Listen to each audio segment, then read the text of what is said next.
Hello, and welcome to the Johnny Vegas video series on retirement planning. Today's topic is COVID-19. Is the COVID-19 virus killing my 401k plan? I've had a lot of calls from clients suggesting that with the stock market crash, their 401k has almost become a 201k. Unfortunately, that's true. If you look at the market over the last couple of months, it's gone from a high of nearly 30,000 on the Dow down to at one time below 20,000. What's happening to a lot of people is that their retirement planning is being really hampered by the performance in the stock market because 401ks are tied primarily to the stock market. That's not necessarily a bad thing to be in the stock market. A lot of times we go through periods where the market is on a rampage and can go up 20, even 30% in a year. Unfortunately, during times like these, it can also decrease. What if there was an account? What if there was a way that you could put your money into an account where it didn't have those kinds of highs and lows that are experienced in a 401k plan? So let's talk about that for a minute. If you were going to create a perfect account, an account that took advantage of market highs but never lost money, that would be a really interesting type of way to look at an account and an interesting place to put your money. Let's look at five things that would make up a perfect retirement account. Now, perfect is relative. Perfect may not be the perfect thing for you. It may not be the perfect thing for me. But let's look at a way to possibly talk about what a perfect account would look like. Thing number one, can you capture market highs? So many people look for market returns when they make an investment, whether it's in real estate, stocks, bonds, even a savings account. Let's find an account that can provide a reasonable rate of return, not 20 or 30% like many people promise, but let's look at something that would create a reasonable return on your investment. How about 6 to 8%? If you could get 6 to 8% on average every year until you retire, that would be a nice amount of retirement money if you've got a nice nest egg to start with. Second, let's look at an account where you can't lose money to market volatility. So for example, January 1st of 2020, let's say that you had $100,000 in your 401k account. What's happened over the last 3 months is that market value has decreased significantly. Let's say even 20 or 30%.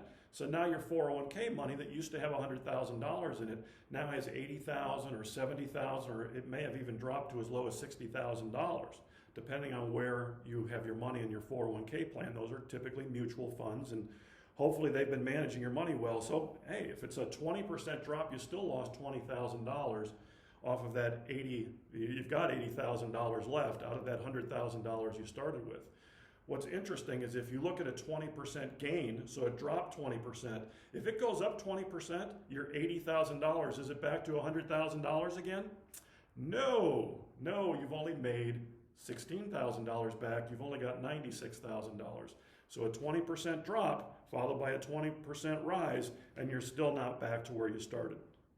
So what if we had an account where there were 0% losses based on market volatility? That would be spectacular, wouldn't it? The other thing about the perfect account is you want to have liquidity. You want to have access to that money whenever you can get it. So point number 3, liquidity. When can I access that money?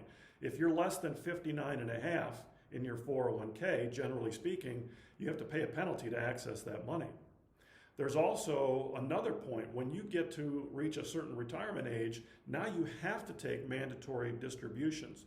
So if we're going to create a perfect account to counter this 401k plan, let's talk about an account where there's no penalty for early withdrawal and there's no mandatory distribution.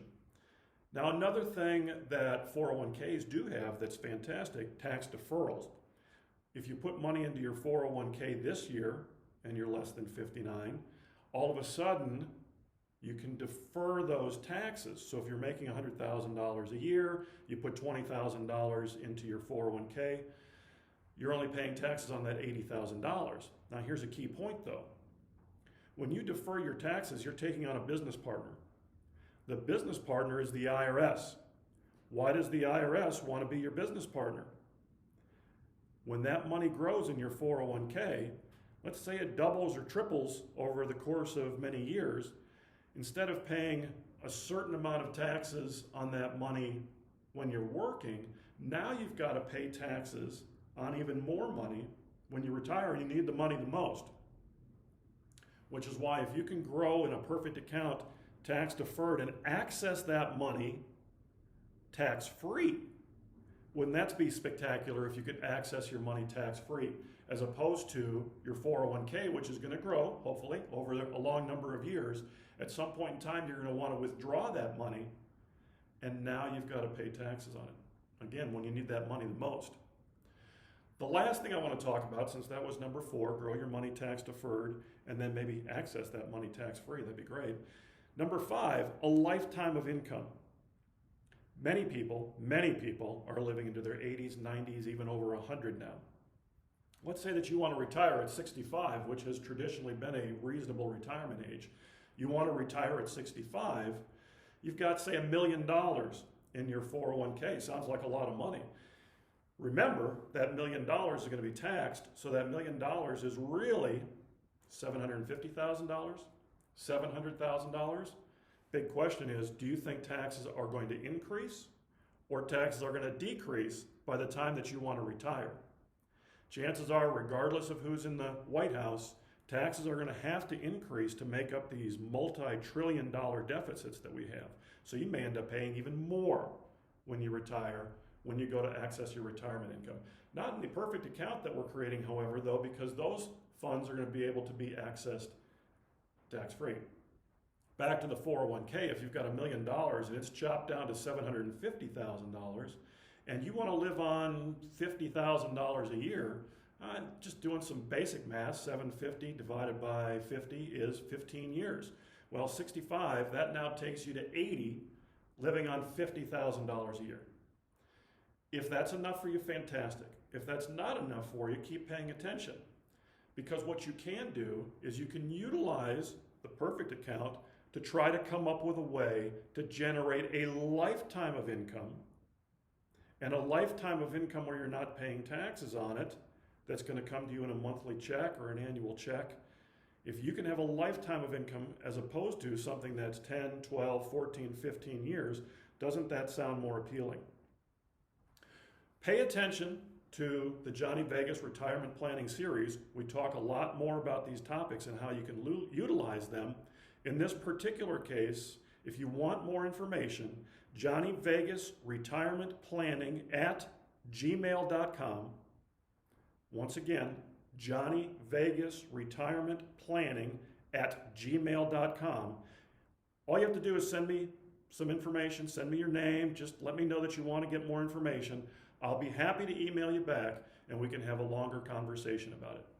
Until then, thanks for joining Johnny Vegas on the Johnny Vegas Retirement Planning channel. I'll talk to you later.